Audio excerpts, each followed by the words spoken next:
Hello guys, स्वागत है आप लोगों का फिर से एक नई वीडियो में। तो आज हम पढ़ेंगे सेक्शन 9, 10 और 11। तो चलिए स्टार्ट करते हैं आज की हमारी वीडियो को। धारा 9 में बताया गया है कि कुछ मामलों में पहुंच अस्वीकार करने का आधार। धारा 8 के प्रावधानों पर प्रतिकूल प्रभाव डाले बिना एक केंद्रीय लोक सूचना अधिकारी या एक राज्य लोक सूचना अधिकारी जैसा भी मामला हो सूचना के अनुरोध को अस्वीकार कर सकता है जहां पहुंच प्रदान करने के लिए अनुरोध में किसी व्यक्ति के कॉपीराइट का उल्लंघन शामिल होगा। धारा 10 है हमारे पास पृथक्करणीयता, जहां सूचना तक पहुंच के अनुरोध को इस आधार पर खारिज कर दिया जाता है कि यह उस जानकारी के संबंध में है जिसे प्रकटीकरण से छूट प्राप्त है। तो इस अधिनियम में निहित किसी भी बात के बावजूद रिकॉर्ड के उस हिस्से तक पहुंच प्रदान की जा सकती है जिसमें ऐसी कोई जानकारी शामिल नहीं है जो इस अधिनियम के तहत प्रकटीकरण से छूट प्राप्त है और जिसे उचित रूप से छूट वाली जानकारी वाले किसी भी हिस्से से अलग किया जा सकता है।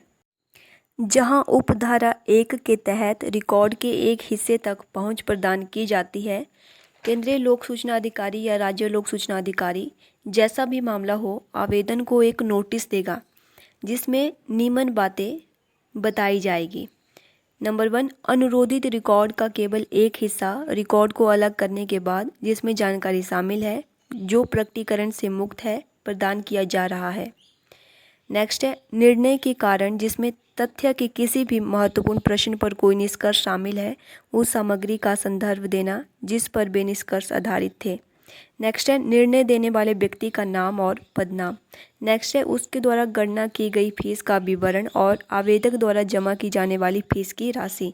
नेक्स्ट है उपधारा 1 के तहत निर्दिष्ट वरिष्ठ अधिकारी के विवरण सहित जानकारी के हिस्से के गैर प्रकटीकरण शुल्क की राशि या प्रदान की गई पहुंच के रूप के संबंध में निर्णय की समीक्षा के संबंध में उसके अधिकार।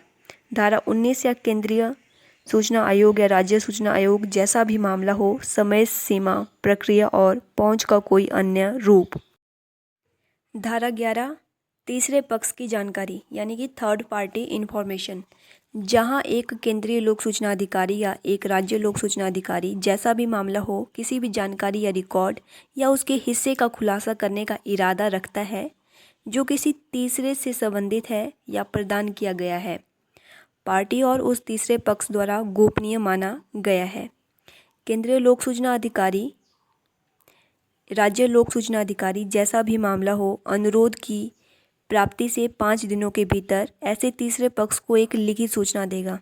अनुरोध और इस तथ्य की केंद्रीय सूचना अधिकारी या राज्य सूचना अधिकारी जैसा भी मामला हो जानकारी या रिकॉर्ड या उसके हिस्से का खुलासा करने का इरादा रखता है और तीसरे पक्ष को लिखित या मौखिक रूप से प्रस्तुत करने के लिए आमंत्रित करता है कि क्या जानकारी का खुलासा किया जाना चाहिए और निर्णय लेते समय तीसरे पक्ष की ऐसी प्रस्तुति को ध्यान में रखा जाएगा।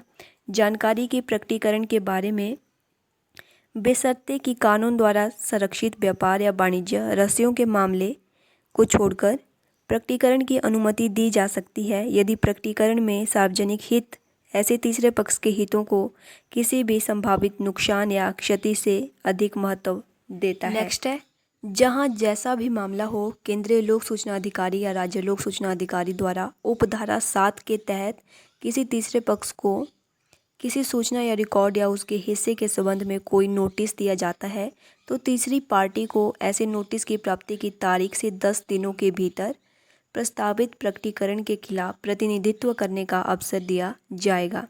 नेक्स्ट है धारा 7 में किसी बात के बावजूद केंद्रीय लोक सूचना अधिकारी या राज्य लोक सूचना अधिकारी जैसा भी मामला हो धारा 6 के तहत अनुरोध प्राप्त होने के बाद 40 दिनों के भीतर यदि तीसरे पक्ष को अवसर दिया गया है उपधारा 2 के अंतर्गत अभ्यावेदन करना, जानकारी या रिकॉर्ड या उसके किसी भाग का खुलासा करना है या नहीं इस बारे में निर्णय लेना और तीसरे पक्ष को अपने निर्णय की लिखित सूचना देना। नेक्स्ट है उपधारा 3 के तहत दिए गए नोटिस में एक बयान शामिल होगा कि जिस तीसरे पक्ष को नोटिस दिया गया है वह फैसले के खिलाफ धारा 19 के तहत अपील करने का हकदार है। तो ये थे हमारे पास सेक्शन 9, 10 और 11। होप करती हूँ आप लोगों को वीडियो अच्छी लगी होगी। Thanks for watching, like share subscribe. Thank you so much.